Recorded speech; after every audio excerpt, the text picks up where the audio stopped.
우리는 지난 시간에 이제 아달랴의 섭정이 들어가는 부분을 보았습니다. 아달랴가 어떻게 섭정을 하게 되었습니까? 바로 아하시아가 1년 만에 하나님의 징계를 받아 예후 요손의 죽임을 당하고 말았기 때문입니다.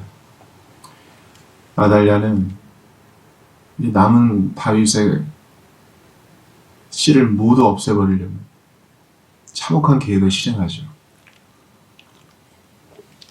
어린 요아스가 갓난쟁이 요아스가 죽임을 모면했는데, 그렇다면 뭐 남녀노소 할 것 없이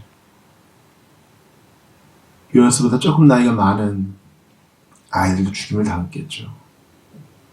참으로 끔찍합니다. 헤롯 시대에 예수님의 탄생을 두려워했던 그 왕도 베들레헴 그 근방에 아이들을 얼마나 많이 죽였습니까? 참으로 이 마귀의 계략은 대단한 것이에요. 여러분, 우리가 불구대천의 원수로 육신과 마귀와 세상을 얘기하지 않습니까? 우리가 우리 자신의 죄성을 인식하는 것은 좋은 일이에요. 모든 사람이 죄인이다라는 것을 인식하는 것은 좋은 일이에요. 근데 세상을 보세요. 역사를 보세요. 우리 자신의 죄성만으로는 설명이 되지 않는 끔찍한 일들이 있어요.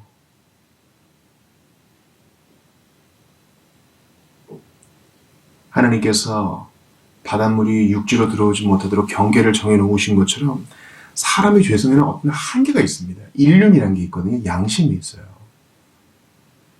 그런데 그런 인륜의 한계를 넘어선 범죄들이 있습니다. 수십만, 수백 명의 사람들을 전쟁에서 죽이는 독재자들, 그리고 함께 눈이 먼 그 주변의 사람들, 자기의 경제적인 이익을 위해서 다른 사람의 불편함 따위는 고려하지 않는 사람들과 그 무리들.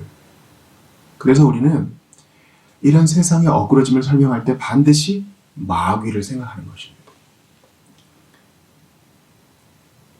사탄은 눈이 먼 사람들을 사용하여, 또 눈이 먼 세상을 사용하여 경계 너머의 일들을 하는 거예요. 한계를 무너뜨려요.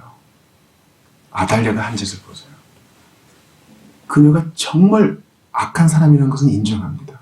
동시에 어떻게 악해도 이렇게 악할 수 있을까? 왜요?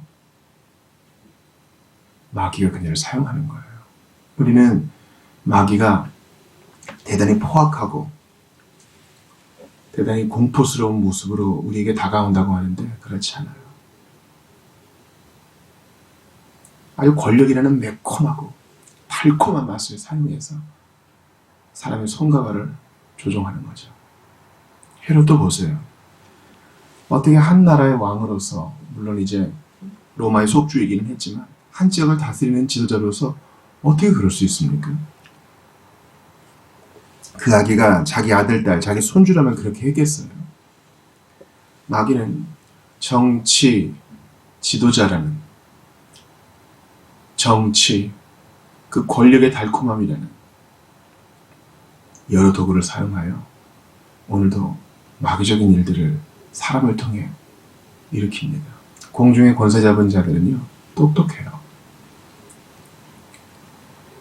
그러면 우리는 눈을 똑바로 떠가지고 우리의 싸움이 혈과 육에 속한 것이 아니라 통치자들과 권세들과 하늘에 속한 영들에 대한 것이라는 것을 기억해야 돼요. 영적 전쟁이라는 것을 기억해야 돼요. 근육을 단련해서 마귀와 실전 전투를 벌이는 그런 거 아닙니다. 똑바로 깨어서 전신갑주를 입고 하나님의 말씀, 성령의 검을 가지고 앞으로 나아가야 됩니다. 이미 승리했지만 우리는 그 나라 갈 때까지 계속하여 분별하고 계속하여 깨어있고 계속하여 준비되어야 합니다. 예수님은 우리의 친구요, 우리의 포도나무요, 우리의 형님 되시지만 그분은 우리의 군사령관이십니다. 우리는 그 지도자를 따라가야 합니다.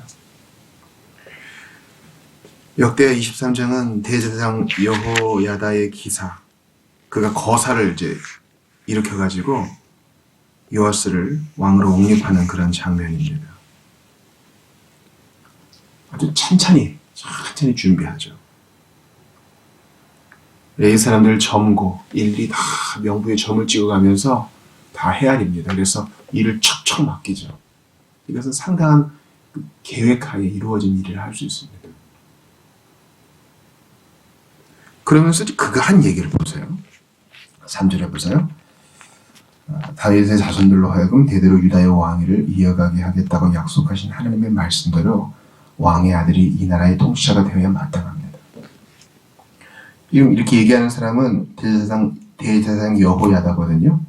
우리 어제 보았던 여호사밧의 남편이에요. 아주 참 이 여걸 아내와 또 담력 있는 남편입니다. 그가 한 얘기를 보세요. 사람들을 다 불러 모아놓고 언약을 맺으면서 하나님 말씀이 이루어져야 됩니다. 다윗의 씨가 왕이 되어야 됩니다. 이렇게 얘기해요. 여기는 그 어떤 수동적, 피동적 뉘앙스가 없죠. 하나님이 약속했으니 뭐 알아서 하시겠지. 아니요. 그런 뉘앙스가 없어요. 그러기에는 마치 여호야다의 손에 모든 것이 달려있느냐 아주 구석구석 준비해요. 비번인 사람도 오시고 오늘 당번인 사람은 성전 떠나지 마시오.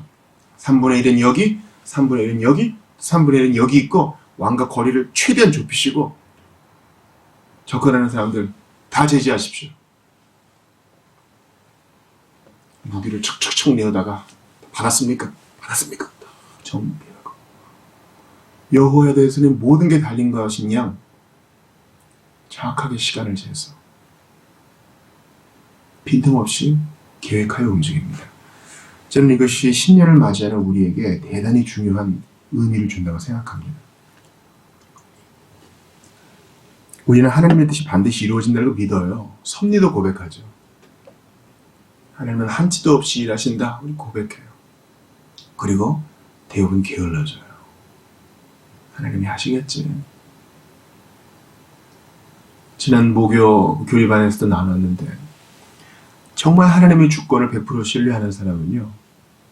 자기 손에 모든 것이 달린 것 마냥 전도합니다.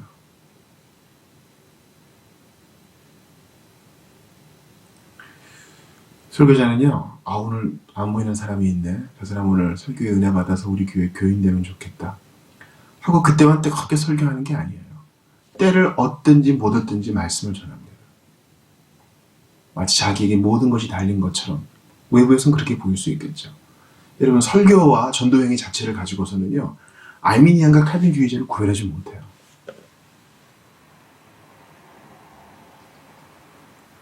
그 특정 그 논제에 대해서 구체적으로 얘기하지 않는 한 설교 행위와 전도 행위 자체로 칼빈주의자와 알미니안주의자를 구별하지 못해요.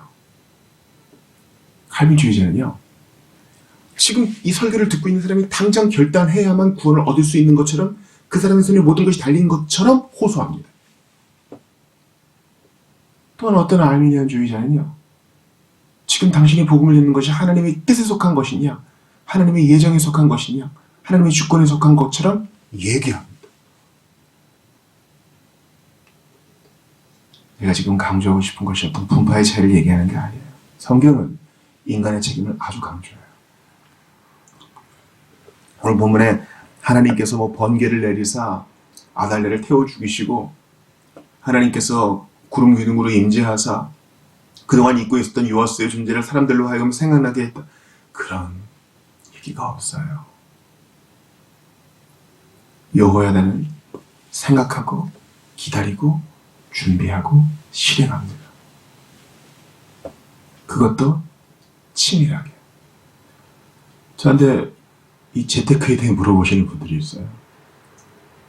투자에 대해서, 노년의 대비에 대해서 물어보시는 분들이 있어요. 저는 웨슬리가 한 말을 대신하여 한 말로 대답합니다. 할 수 있는 한 최대한 돈을 버십시오. 그리고 최대한 주를 위해 사십시오. 주를 위해 쓰세요. 하나님이 알아서 해주시겠지 하고 저축도 안 하고요. 대비도 안 하는 것은 민폐를 끼치는 거예요. 여러분 보험이 크리스찬으로부터 시작된 거 아시죠?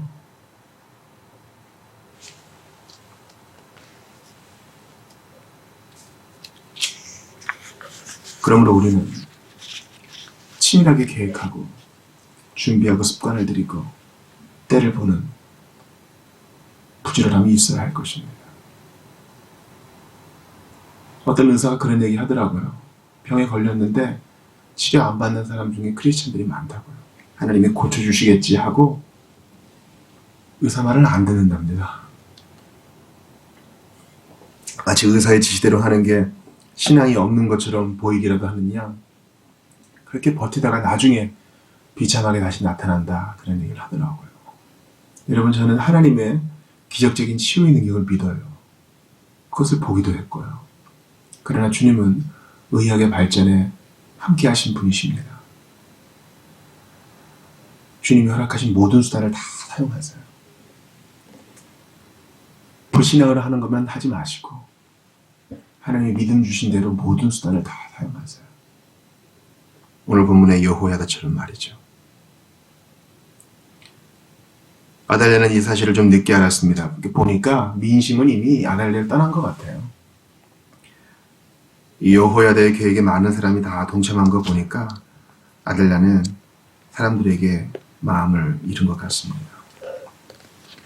그녀가 한 말을 보세요. 반역이다, 반역이다. 옷을 찢으면서 반역이라 그래요. 불법적인 지금 쿠데타가 일어났다는 거죠. 되게 아이러니한 거예요. 자기가 지금 섭정하는 것이 일단 반역인데. 그러고 보니까 그녀의 어머니 이세벨의 죽음이 생각나죠.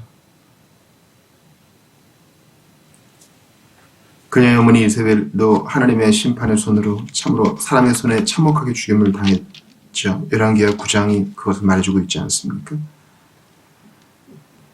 이세벨의 딸인 이 아달랴도 15절에 보니까 말문 입구에서 처참한 죽임을 당합니다. 오늘 본문은 하나님의 뜻을 거스른 자들의 말로가 어떤지를 여실히 보여줘요. 여러분, 하나님의 뜻을 거스르고 잠깐 욕정을 쫓을 때는 그때 좋은 것 같아요. 좋아 보여요. 또 잘 된 것처럼 보여요.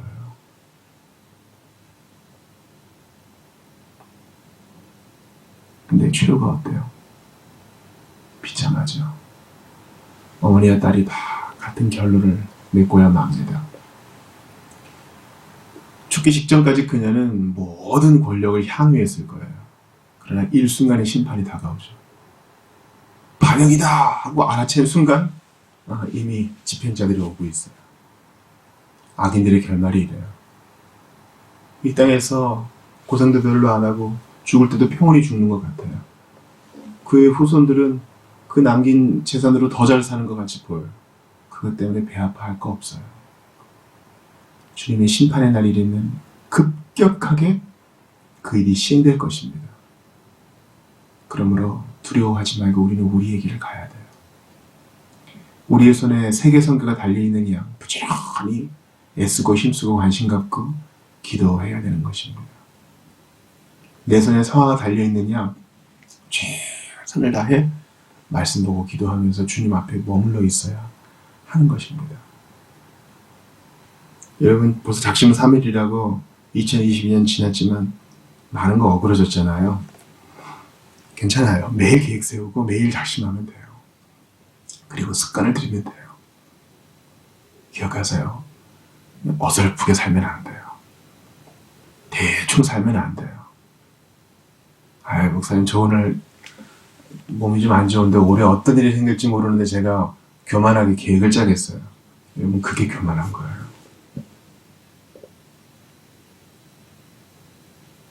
내일 주님이 재림하셔도 오늘 내가 할 일을 충실히 하는 겁니다. 그러다가 주님 만나야죠.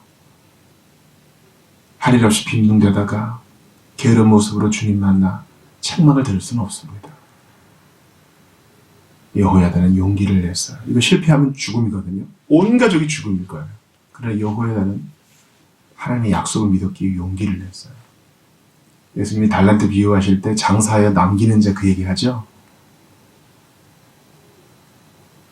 장사하려면 용기가 필요해요. 사람들한테 입을 팍 뻥끗해야 되고 가게 문을 열고 손님을 맞아야 되고 그 쉬운 일은 아닙니다.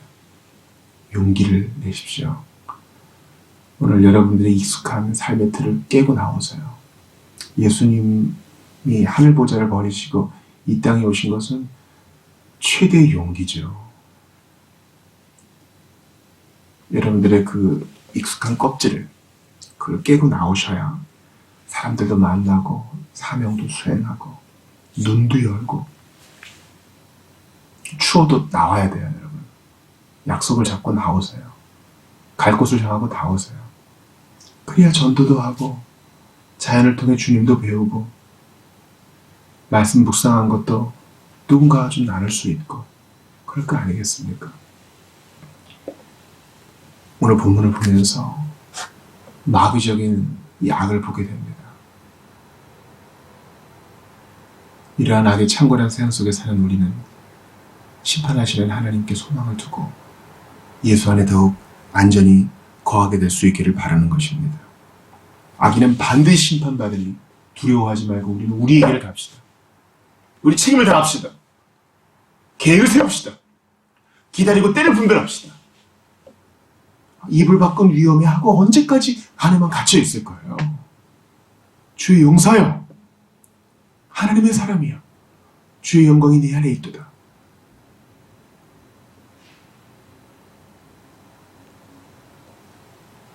오늘도 행동하는 신자로 사시기를 바랍니다.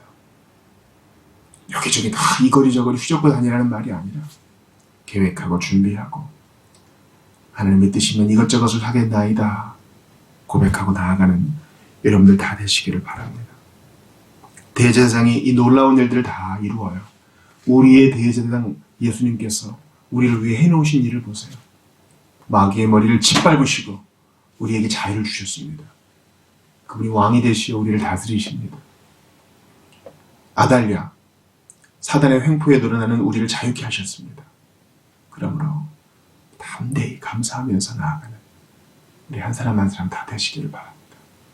껍질을 깨고 두려움을 깨고 게으름을 깨고 나아가는 주 예수님을 쫓는 여러분들 다 되시기를 축원합니다.